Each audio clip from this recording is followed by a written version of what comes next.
ఆయన ఒకసారి చికాగోలో ఉండేవాడు, డిఎల్ మూడి. ఇప్పటికీ ఆయన పేరట బైబిల్ ఇన్స్టిట్యూట్ ఉంది, ఆయన పేరట ఒక చర్చ్ కూడా ఉంది.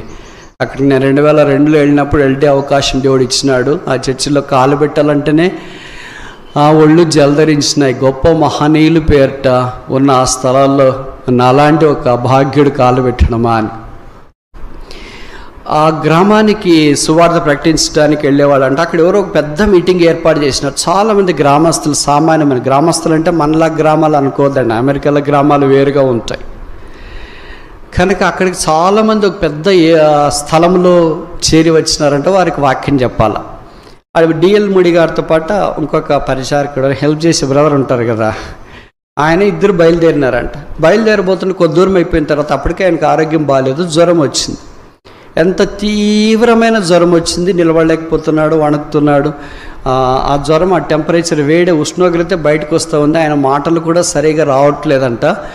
అప్పుడు ఈ పరిచారకుడు అన్నాడంట, బ్రదర్ మీరు ఆగిపోండి, వేరే వాళ్ళని పంపిస్తాంలే. ఎంతోమంది ఉంటారు కదా ఆయన దగ్గర పరిచయం చేసేవాళ్ళు, వేరే వాళ్ళని పంపిస్తానులేండి మీరు ఆగిపోండి, లేదా నేను వేరే వాళ్ళు వెళ్తాము మీరు ఆగిపోండి అంటే, లేదు లేదు చాలామంది అక్కడ ఎదురు చూస్తుంటారు కనుక నేను ఖచ్చితంగా వెళ్ళాలంటే, ఇంటి జ్వరంలో ఎలాగ వెళ్తారు బ్రదర్ అన్నారంట. సరే ఒక ఇంటి దగ్గరికి వెళదామని అక్కడ ఎవరో తెలిసిన వాళ్ళు ఉంటే వాళ్ళ ఇంటి దగ్గరికి వెళ్ళారంట. ఇక్కడ నువ్వు నా కొరకు ప్రార్థన చేయి వెళదామన్నాడంట. డిఎల్ మూడి గారి కొరకు ఎవరు ప్రార్థన చేశారు? ఎంత గొప్ప వాళ్ళు, ఎంత సామాన్యమైన స్థానంలోనికి వచ్చినారు చూడండి. నువ్వు ప్రార్థన చేయంటే నేను ఎలాగ ప్రార్థన చేయలేదు బ్రదర్ మీ కొరకు అంటే, పర్లేదు లేచేయి. దేవుడు మనల్ని కాదు చూసేది, మనలో ఉన్న భారాన్ని చూస్తాడు. God doesn't see the man, he sees the magnitude of the power.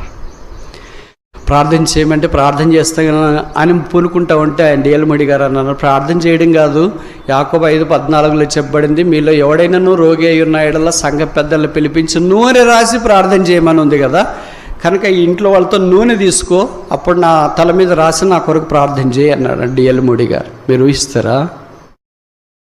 ఆయనే పక్కన ఒక సామాన్యమైన వ్యక్తి, ఈయనతో పాటు ఊరికే వెళ్ళేవాడు అట్ట, వాటర్ బాటిల్ పట్టుకోవడానికి, బ్యాగ్ పట్టుకోవటానికి, చెప్పులు పట్టుకోవటం, అవి ఇవి పట్టుకోవటానికి. అలాంటి నూనె రాసి ప్రార్థన చేయమనంటే ఈయనకి చాలా బాధేసి, ఎట్టబ్బా ఇంత పెద్ద ఆయనకి మనం ఏంటి నూనె రాసి ప్రార్థన చేసేది అని అలాగే ఉన్నాడంటే, ఏంటి పెద్ద చేయండి మనకు టైం అయిపోతుంది కదా అంటే, ఇంకేం చేయలే పెద్ద ఆయన చెప్తుంటే కాదని లేక ఆ ఇంట్లో వాళ్ళు పోయి అడిగాడంట, మీ దగ్గర ఏమైనా నూనె ఉందా అని. వాళ్ళ కటిక పేదలు వాళ్ళు అన్నారంట, మా దగ్గర కిరోసిన్ ఉంది అని. దేవుని వాక్యం ఎంత పరిశుద్ధమైందంటే కటిక పేదల దగ్గరికి దిగొచ్చింది. అందుకే యాకోబు 5:14 ఒలీవల నూనె రాసి ప్రార్థన చేయలేదు,